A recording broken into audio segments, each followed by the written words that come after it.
And I'd like to introduce you to David Hempton.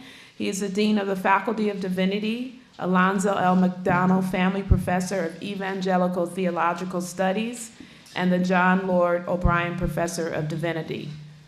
Welcome, Dean Hempton.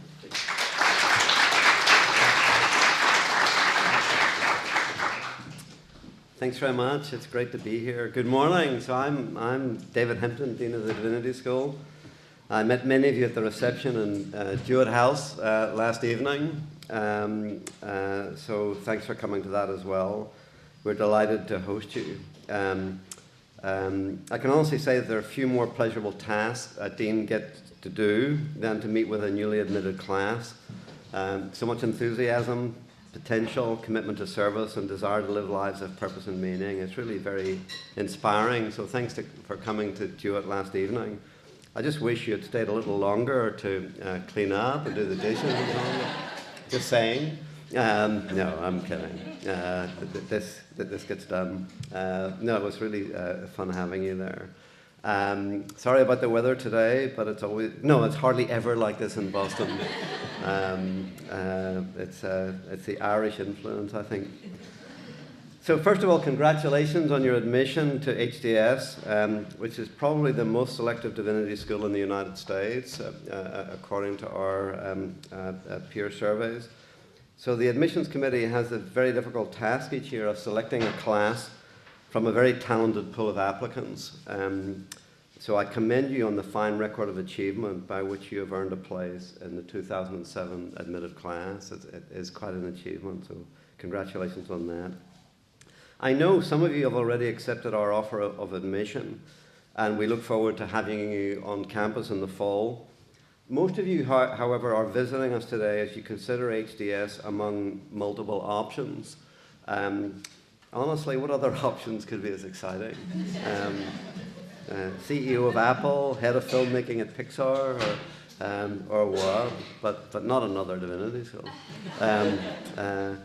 So the Office of Admissions has prepared a full agenda, and I hope today's conversations with faculty, staff, and students are helpful, as we want you to make an informed decision, which of course is to come here. But we have to go through the process. So this morning you've already heard from faculty and administrators about the MTS and MDiv curriculum and about the services available at HDS to support our students. This afternoon you'll be able to hear from students about the student experience at HDS, take tours of the campus, visit the Center for the Study of World Religion, visit some classes and learn about field education. You're also invited to partake in the community tea later this afternoon, which is a real tradition at HDS.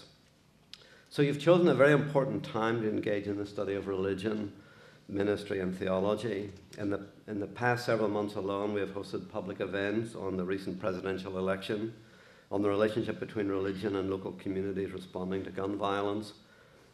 One of the many programs through our Religions and Practice of Peace initiative, as well as film screenings, including a recent screening of the new documentary on American conscience, the Reinhold Niebuhr story, which has got close links to Harvard Divinity School. In classes, over lunch and at public events, students, faculty, guests, and staff are engaged in conversations about religion, theology, politics, and even Harry Potter here at the Divinity School all the time.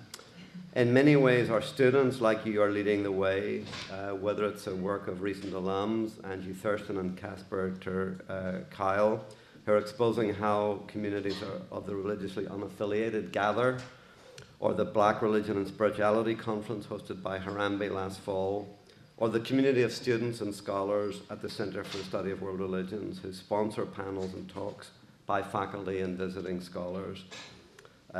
So we try very hard not to be an ivory tower.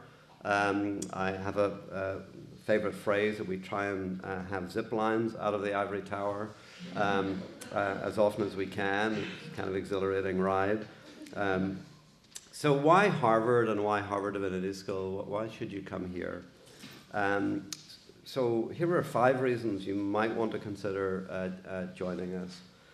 The first is that you would be coming to a great school and a great university. So as some of you will know, that Harvard was ranked first in the world for the study of religion and theology in the recently published World University Rankings. So it is a strong place to come and study religion and theology.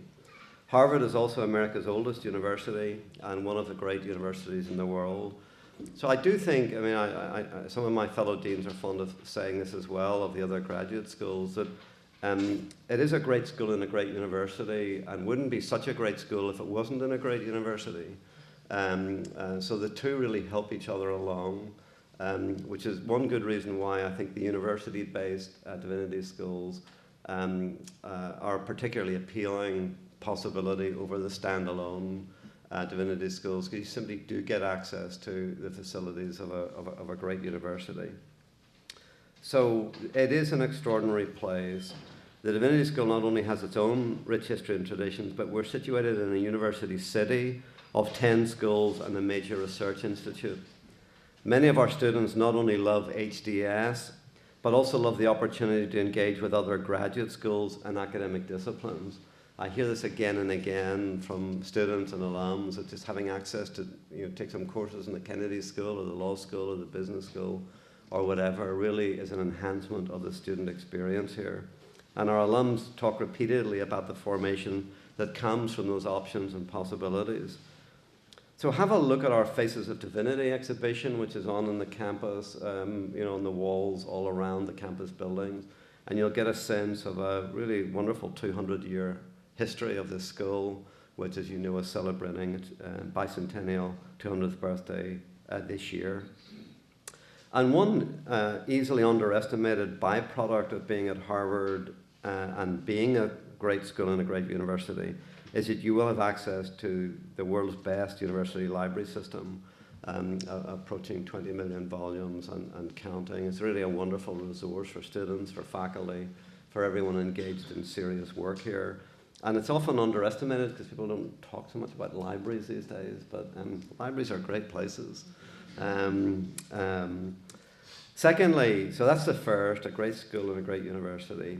Second, I think you will come to probably the most diverse divinity school in the United States in terms of religious backgrounds. And we would love it to be even more diverse, which is why we need you to join us. You will come to a place that takes religious pluralism seriously in a world that seriously needs it.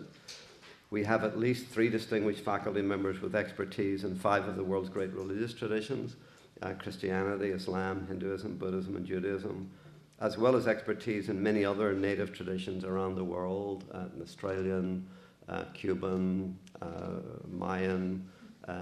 So there is a phenomenal amount of expertise, not just at the Divinity School, but in Harvard Yard as well, in the college. So the range of choices is really terrific. America's world-famous Religious Pluralism Project was started at Harvard and continues to thrive here. Moreover, HDS is committed to understanding how religion plays out in the wider world. Of all 10 graduate schools at Harvard, we have the highest percentage of courses that touch on international themes and issues. And we've recently launched initiatives in religions and the practice of peace, and religious literacy in the professions, which you should check out on our website. You'll hear a little bit more about this later today when Diane Moore will host a panel on religion and journalism, which is really a conference that was held earlier in the year at HDS on religion and journalism. We've had one also on religion and humanitarian aid agencies, and there's forthcoming ones on business and on government. And I think on law. So that's the second point. You will come to a very diverse divinity school. Thirdly, you will come to a place with a very distinguished faculty who are at the forefront of their subjects and disciplines. We're also a growing faculty, which is important to know, with 2 recent appointments in African American traditions of religion and social ethics over the past 6 months. Cornel West, who will be known to many of you, has come back to Harvard. And we've just recently appointed Professor Todney Thomas, a young scholar, to come and help us with African American traditions of religion and social ethics. We've also tenured our last 5 junior appointments in one of the most selective tenure systems in the world, which is so there's a throughput of young talent coming into the school. And we have currently searches underway for chairs in religion, conflict and peace building, and religion, business ethics, and the economic order to reach out to these important subjects. So at a time when many divinity schools across the country are shrinking or closing, including a couple in Boston itself, actually, in the past year, our faculty is growing in numbers and in areas of expertise, so you will be coming to a thriving place. Fourthly, you will enter a culture in which successful students are self-guided and self-directed. So come and be prepared to knock on doors, badger your professors, not me, but others, and prepare seriously for what you want to do next. Whatever program you choose, we have a very strong record of placing our students, whether in field ed programs in the US and beyond, in ministry and chaplaincies, and in the nation's top doctoral programs. You'll be coming to a school with a thriving intellectual culture and a commitment to high-level service. Our short mission statement is to illuminate, engage, and serve. Fifth and finally, HDS has a vigorous and distinguished alum network. Check out the recent Peter J. Combs honorees on our website, or you may have become acquainted with the extensive range of videos of our alums describing remarkable lives of service. They really have made a difference. I've just finished a swing through East Asian cities, Tokyo, Korea, Seoul, Singapore, Hong Kong. And wherever I go, I meet our alums who tell a consistent story of how HDS was the most important formative experience of their lives. I hear that a lot from people in different parts of the world. Earlier in the year, I was in London and Dublin and in San Francisco. And there's a real theme of people, and they just don't say it because I'm the dean, don't think. They say it because it really has made an enormous difference in their lives. And almost without exception, they're important leaders in the fields they have chosen to enter. So I hope you do decide to join us. We would love to have you bring your unique and special gifts to HDS, and thereby further enrich our very special community. There's always something exciting going on here. I just brought a kind of random, we do this kind of monthly events outline of what's going on. And the events for April, and this is not set up for your benefit, these are events that, just happen. Last night we had Usman Khan speaking about Beyond Timbuktu, an intellectual history of Muslim West Africa, which is a new book looking at 1,000 years of an intellectual tradition in African Islam, which is really not well known at all until he wrote his book. We've got intersections of poetry and religion with Charlie Stang on Tuesday.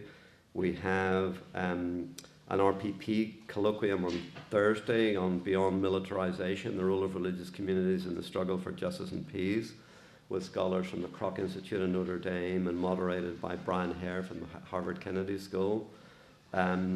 We've got an Ingersoll workshop on Friday on the works of Marilyn Robinson, who's giving our Ingersoll lecture later in the month. Diana Eck is convening a panel on April 11th on pilgrimages. Our Berggruen Fellows, Eliza Griswold and Anna Sun are speaking the week after on Eliza Griswold's doing a book project mapping Syrian artists since the start of the revolution and where they've fetched up in different parts of the world and what they're doing with their lives now in different places. Harvey Cox, who many of you will know, will be speaking about his new book, The Market as God, in mid-April. And then we've got, our bicentennial celebrations with Marilyn Robinson, with Jeffrey Sachs from New York, who I've just been reading some wonderful op-eds he's been writing in the Boston Globe on American militarization and what it's done in the past 50 years. So you can tell from that it is a thriving place with, we can certainly fill your evenings. So I'll maybe just stop there. I think we've got maybe just a few minutes for questions. I maybe talked a little longer than I might have done. So I can take just a few very quick questions, and then I'll let you get on with your panel. So feel free just to shout things out quickly, because we don't have a lot of time, and I'll try and answer the best way I can, or ask someone else to. Any quick questions and all of that? I see I was unusually clear and lucid.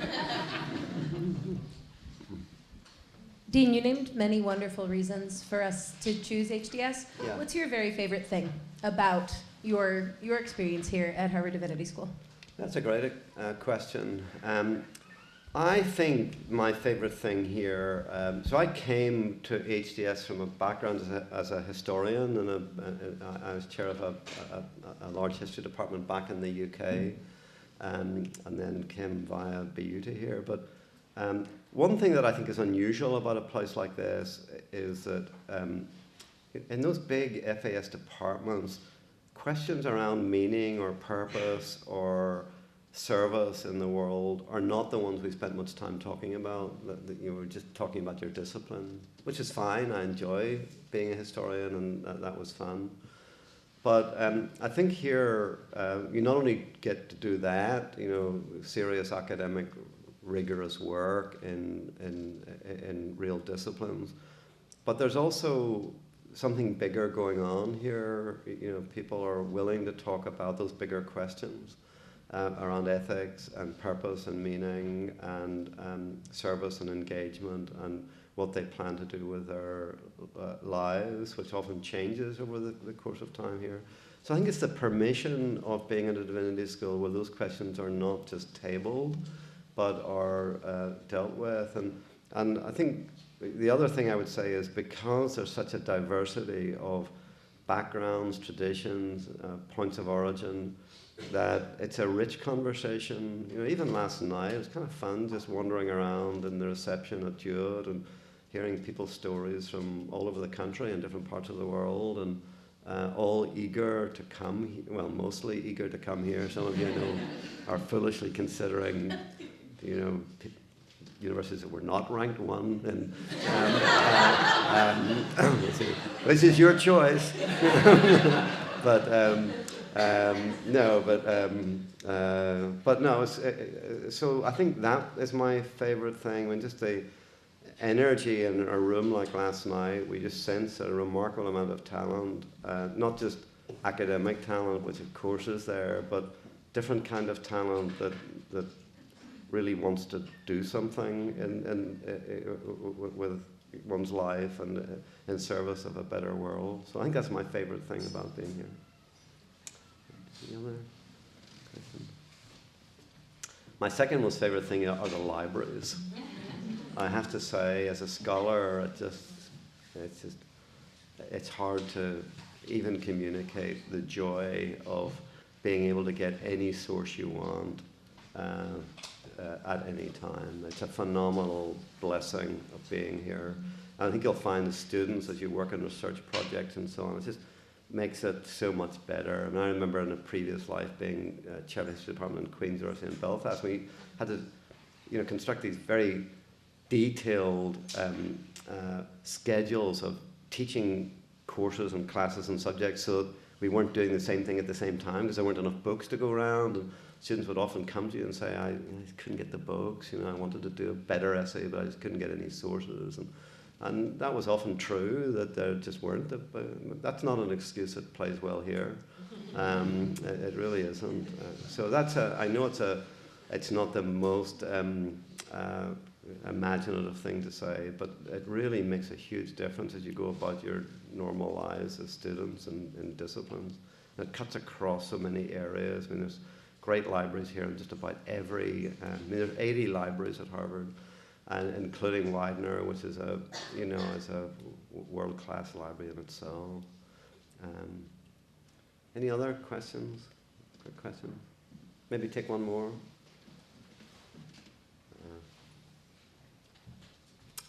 Well, look, thanks very much. Have a great day, and I hope to see almost all of you in the fall. And you have to answer to me if you don't come. It's a serious matter. So thanks very much.